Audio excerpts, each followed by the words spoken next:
Hi, one enigma for you here. I'm doing this little tutorial on AVID Studios on how to use your Chroma key / green screen. I was trying to figure this out yesterday. I was looking online everywhere for how-tos. Nobody had one, so I'm making this for anybody else who's looking for it. I figured it out yesterday finally, but so you don't have to go through all that. I'm going to show you guys real quick on how I did it and figured it out, so you don't have to go through all the stress I did.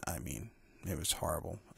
I used to have Pinnacle 14 and I knew exactly how it worked there, but AVID bought out Pinnacle and they changed things around. But here's how I figured it out. You need something, obviously, you can use your green screen, and I'm going to use this footage right here. It's not actually real green screen, but you don't actually need real green screen, to be honest. You could actually utilize any solid color as long as it doesn't match up with something else. I'm going to cut the track down a little bit. So I'm going to click on it right here and then get rid of that so it's not so long.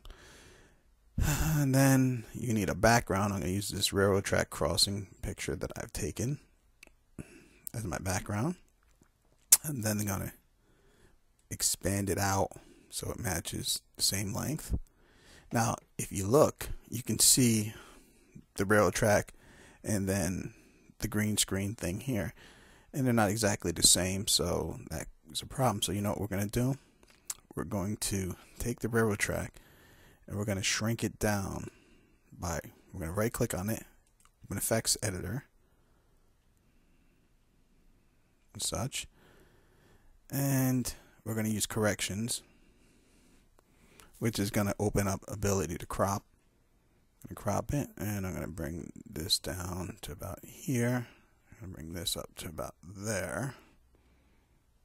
And I'm going to preview. Yeah, it looks okay. I'm going to hit OK. And now it's going to render that.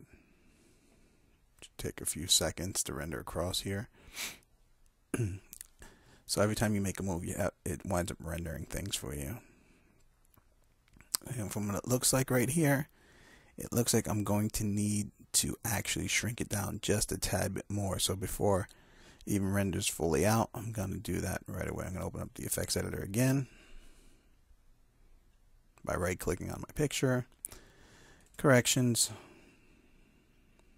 click on that, and crop. And I'm going to find the point that I grabbed there and just bring it up a slight bit. Bring it down a slight bit, hit OK, and there we go. Now I don't see any of it behind it, so I know that it's all going to match up as one. Now, but still, you can't see the background. Now, the reason for that is the chroma key layer, which is on top. Now, this is something important that I learned. Whatever you want to be on top has to be on top when you lay out your tracks. You could lay out as many video tracks as you want. They allow you to keep going and making as many as you want, which is kind of cool. But normally you really only need two to transpose back and forth, or you could put them on the same line and just use your cuts, wipes, transitions, so forth and so on. Anyway, now that that's rendered, I'm going to go here. I'm going to open effects on this one, and I'm going to pick keyers, and there's the Studio Chroma key. Open that up, open up settings. Now here's the tricky part. This thing right here is like an eyedropper kind of deal. You bring it over, or you grab it, bring it over, and you grab the color there. Once that happens, well, that didn't work out. There we go. It's grabbing the wrong color. There.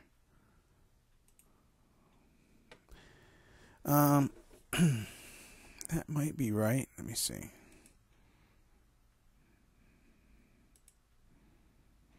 Yeah, that might be right. Let me take a look at that. I'm going to hit OK and see.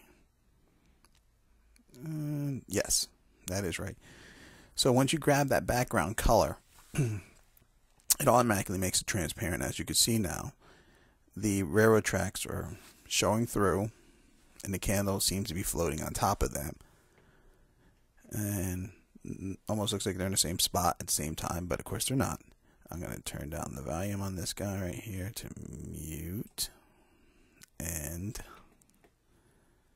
I am going to let that render out, but don't have to. I could actually just do this right now and hit the play button here, and what you'll see is the candle burning in front of the railroad tracks, which is how you get the chroma key effect, and that's how you do it. You find it in by right-clicking on your chroma key thing and your chroma key image, and then if you don't have the right color, you could just use that eyedropper thing there and utilize that color. Just make sure that that background color is solid and nothing else that you have in the picture matches that color, or else it'll become transparent as well.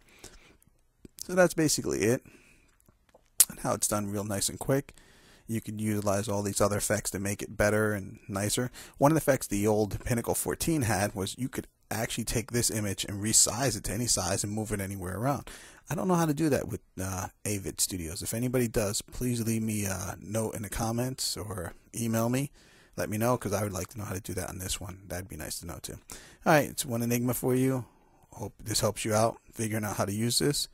Good luck, and see you on the next one. Alright, bye.